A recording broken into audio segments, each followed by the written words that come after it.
Hi, I have a really interesting topic to talk about today, and it's our story. I put a little short up there the other day, and I wanted to expand on that a little bit.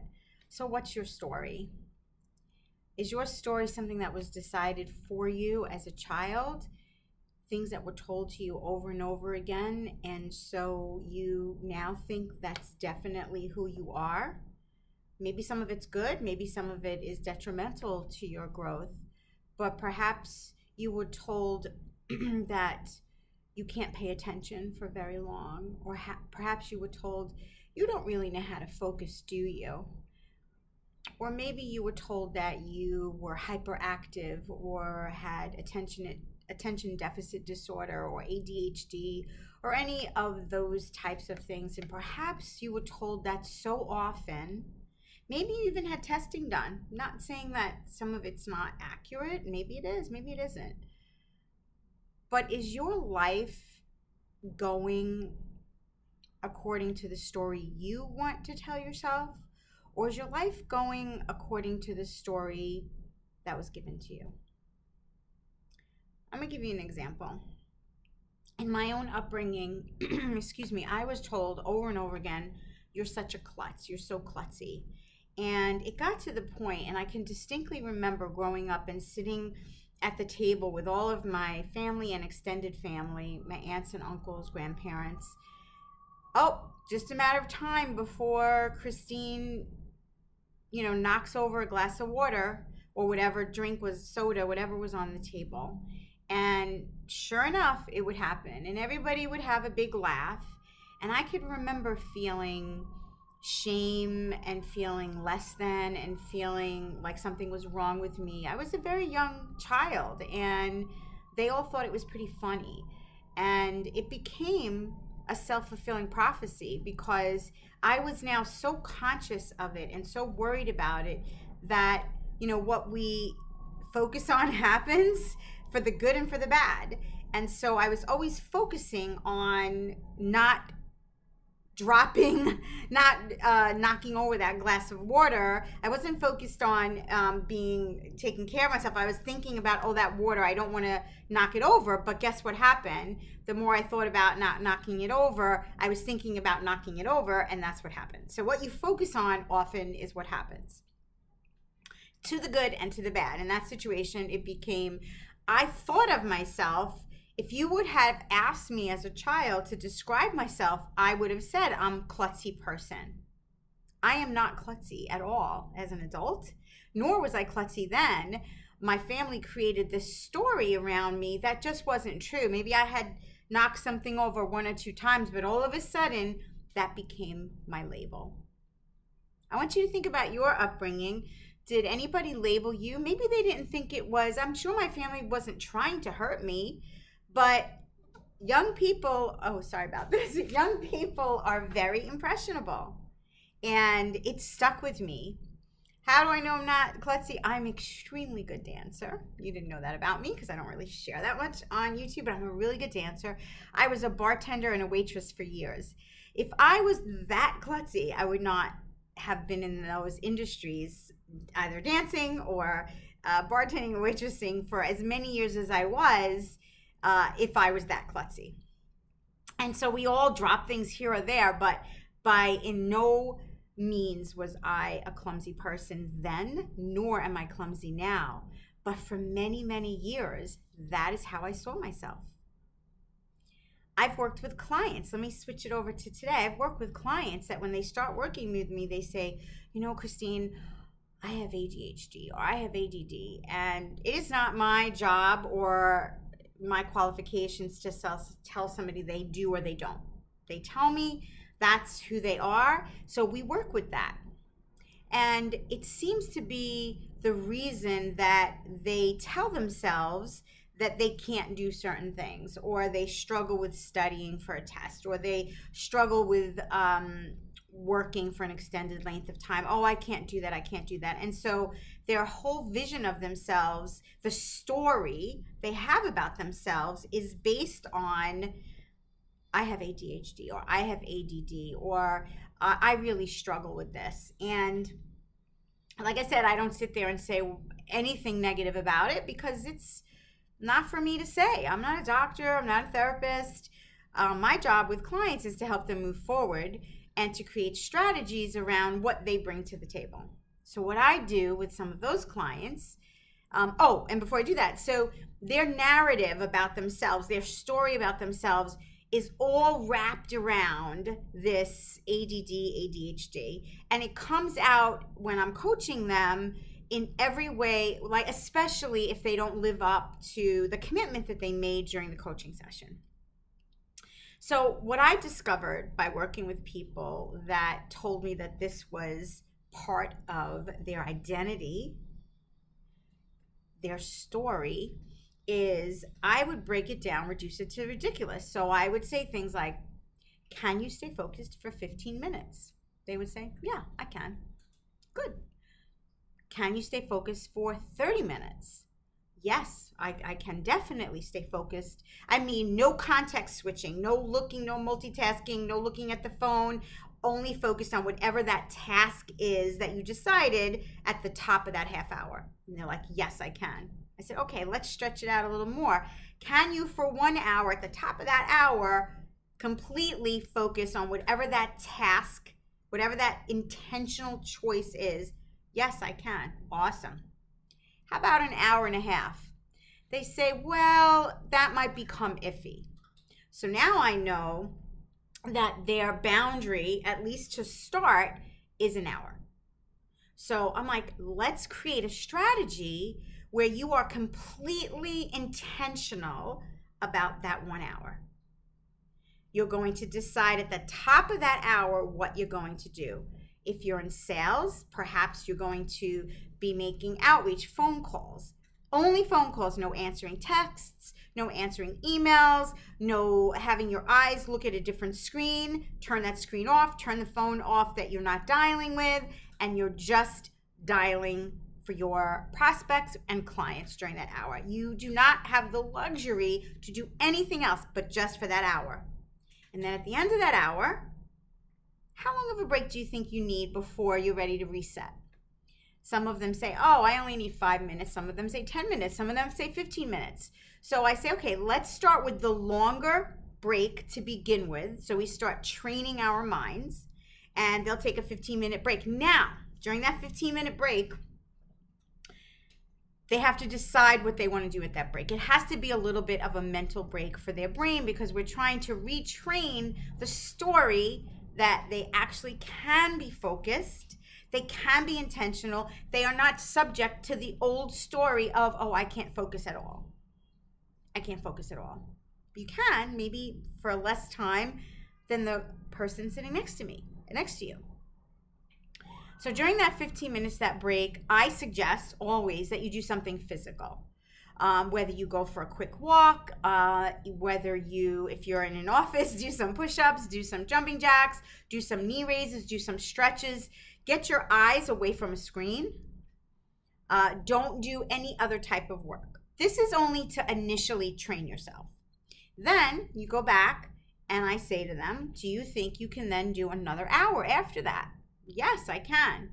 So we set up a strategy where it's an hour, 15-minute break, an hour, 15-minute break, and maybe they do 3 rounds of that, depending on the person. At the end of the 3 rounds, they take a longer break, maybe a 20-minute to a 30-minute, maybe that's when they grab something to eat, and they go back to that. This is a modified version of something that's called the Pomodoro technique. They're called Pomodoros, and the Pomodoro technique changes it up a little bit, but this is a methodology that has actually helped so many of my clients that have a story that they can't focus. They can't do it. I can't focus, Christine. Well, we figured out that you can, but you focus for less time than maybe somebody that works next to you does. Sorry about the cat. But it doesn't mean that you can't. So then the story, as they start to do this and I start talking to them about who they are, I will ask that question again. Are you someone that can be focused? And their story changes to, yes, I can be focused for an hour. versus the story before was, I have ADD, I have ADHD, I can't focus. Back to my story, I spent years thinking that I was very clumsy. And then one day when I was reflecting on who I was like, I'm not clumsy. I'm a bartender, I'm a waitress, I'm a dancer. I don't have 2 left feet. Like, I'm really, really capable. And I started training my brain to look at myself as a highly efficient, functioning, capable, can balance many things. Clumsy people can't do that. And I changed the story in my head. The example I just gave you with clients that have ADD, ADHD, this can be used even if you don't think you have that, but if you think you're someone that, I can't focus for that long. I can't stop doing context switching. It's BS. You can. But you have to make an intentional choice to do that or not do that. What story are you telling yourself, or that you were maybe given as a child, that doesn't align with who you really are today, or perhaps doesn't align with who you want to be? So getting in touch with who we are, not who somebody told us we were, but who we really are, doing some self-reflection, then saying, well, who do I want to be? Who I am and who do I want to be, how far apart are they? What can I do? What little strategies, like the example I just gave you, can I put in place so that I start working towards who I want to be? And the first step is deciding that's who I am. If you want to say, let's give another example. How many people have you heard say, I'm not really a fitness person. I can't work out. I don't like it. Or that's not really me. How many people have you heard that? Maybe it's even you. The reality is everybody has to have some sort of fitness or movement in their lives. There's not a person in this world that does not benefit from some sort of mobility, flexibility, strengthening in your life. There's nobody that won't benefit from that. But how many people, I've heard many people say, you like the gym, Christine, I just don't like it. That's not true. It's not that I always like it. I don't. A lot of people that go to the gym don't always love being there all the time. But it is because I've decided the person that I am is a fit and healthy person.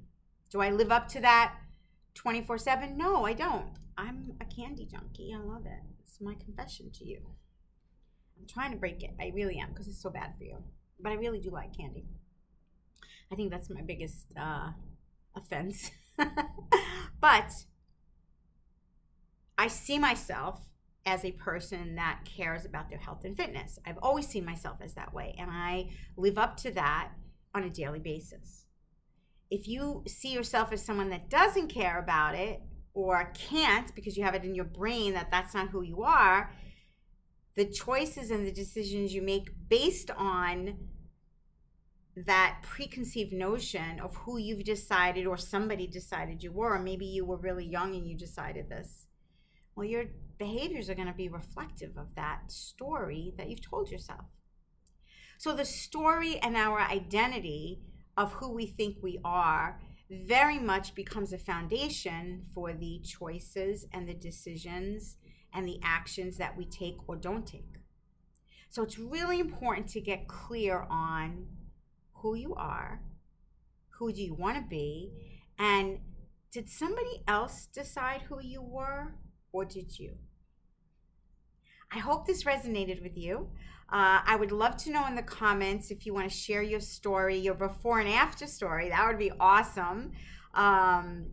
If it helped you to move forward in some way, I would love to hear it in the comments. And please subscribe and please share. Oh, here's another one. I just thought of it. Sorry. Is if you are someone that said, I really I get too nervous when I do this or that, or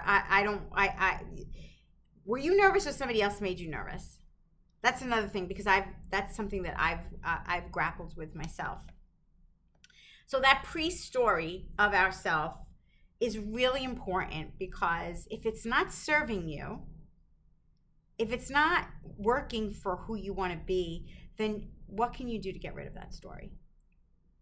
What can you do to change it, modify it, delete it? There's lots of who we are that we identify that helps us. I identify as somebody with high integrity. I identify as somebody that is authentic and trustworthy. That's something that has been ingrained in me since I am young, taking care of other people. So a lot of what I do is reflective of that. Unfortunately, some young people were brought up to think, you're worthless. You're not going to amount to much. And that's really sad, because that's hard to overcome. You can, if you make the choice, and if you're intentional, and if your actions are reflective of who you want to be and where you're going, even if you're not quite there yet. Even if you're not totally into fitness, if every day you say, I am a person that has decided to be healthy, what am I going to do today that's going to live up to that? Well, I've got to move today for 25, 30 hour. I've got to stretch. I've got to eat healthy. That's what a healthy person does. If I'm someone that thought, I can't focus for long, well, let me figure out what my break point is. Is it 15 minutes?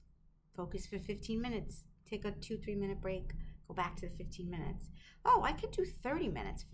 15 went fast. So I'm going to up it. I'm going to do 30.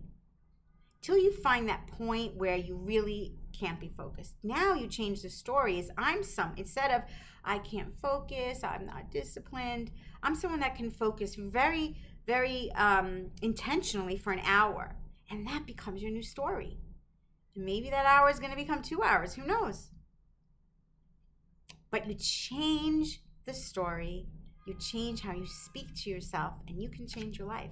So I know this was a little long. Again, like, subscribe, comment, share. It would mean the world to me. And I would really, more than even that, even though I want you to do all that stuff, even more than that, I would love to know if any of this resonated with you and how. And what is your new story? Who are you? Tell me your story.